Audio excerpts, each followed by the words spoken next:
主后2023年12月30日，每日圣安宫读经，安基才会当落叶。圣经咱做来听读以赛亚书65章17节到25节。上主讲：恁看，我要创造新的天、新的地。过去的代志，人袂阁记得，袂阁怀念。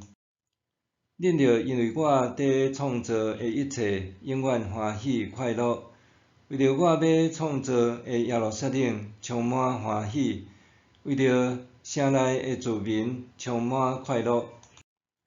我因为耶路撒冷来欢喜，要因为我的子民来快乐。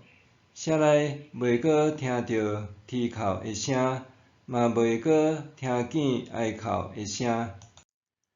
伫遐袂阁有简单活几日仔的婴仔，嘛袂有岁数未满就死的老人。食100岁死去的人嘛想讲伊还有少年，食无到100岁，人会想讲伊是受咒诅。因为起厝，家己住伫内面；因为栽种葡萄园，食远年的果子。因起厝，袂互别人占去住；因栽种，袂互别人抢去食。树活偌久，我的子民嘛会活遐久。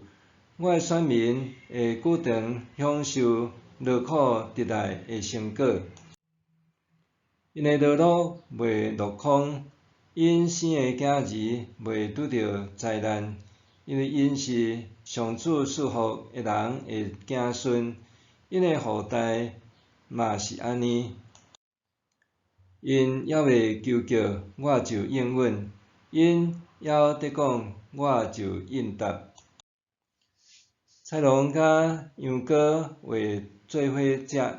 狮会亲像牛食草，蛇会食物，犹犹是土粉。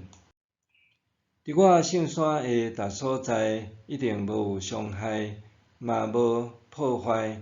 上主安尼宣布。安基才会当落叶。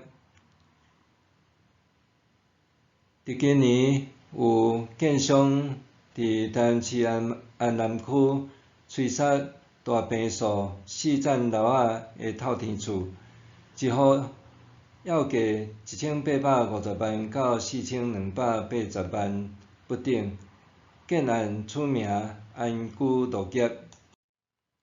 看到房价和即个名称，毋知你有啥物感想？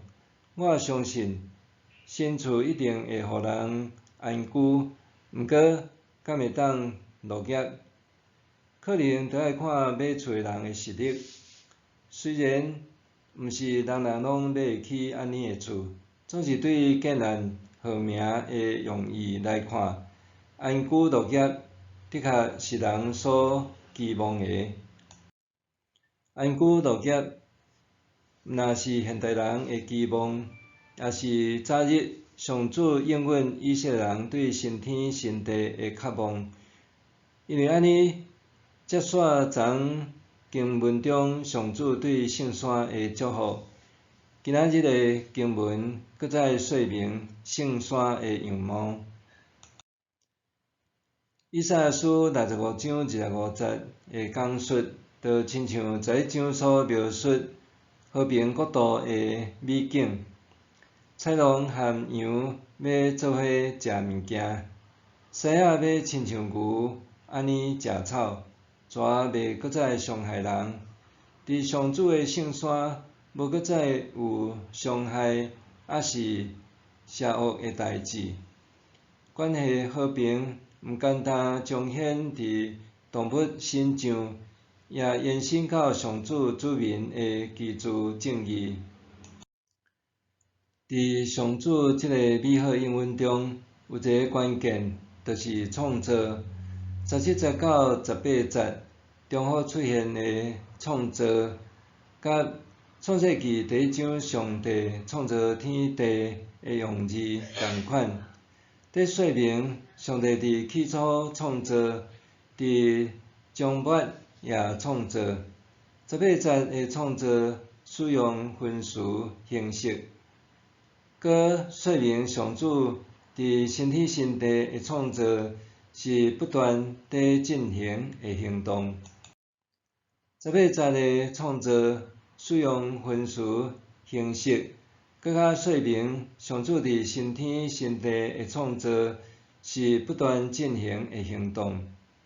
这不断的创造，显明上主是不断创造新事的主，搁互属伊的子民伫当下展望未来，搁伫伊不断创造行动中一再经历伊带来的更新。是到今仔日，咱还伫上主不断的创造中，或者是讲咱参与伫上主的新天新地应允中，总是凡是四周围现实的环境，若像伫上主要赐予咱的安居乐业，也哪来哪远，房价悬、房租悬、利率悬等等，互真侪人陷入买厝无容易、租厝也困难的处境。以外，社会主体数量稀少，甲租赁无容易，导致经济状况无好的弱势者，大半简单会当屈居伫狭隘的老旧房屋，也是无符合建筑法令的危险主体。若是政府除了发放租金补助，哪像也毫无鼓励出租者的政策，互台湾的租厝市场落入伫恶性循环，实现安居乐业的居住正义，或者是今仔日上主要互咱的条件。长期关注租厝议题的崔妈妈基金会，以主体租赁服务甲改革台湾税厝市场为使命，提出真侪租赁知识、主体政策倡议，希望居住市场会当有健全的发展。安尼类似社会议题的倡议，检查的是领受上主赏赐新天新地应允的基督徒，通斗阵关心参与的。默想，基督徒安怎参与伫上主新天新地的应允？上主互人安居乐业的应允，要安怎才会当得到实现？基督徒安怎参与伫上主新天新地的应允？上主互人安居乐业的应允，要安怎才会当实现？咱来做伙祈祷。起初创造万物，到刾还伫创造的上主，你是世界的主，万物拢因为你的创造欢喜快乐，充满愿望。求你赏赐智慧，互我明白人是你所创造，也会当参与伫你的创造。求你互我毋但关心自身的安居乐业，也会当关注你所创造的万有，甚至也通保有一只通安稳休困的所在。奉耶稣基督的名求，阿们。愿上帝赐你身心灵拢永行平安。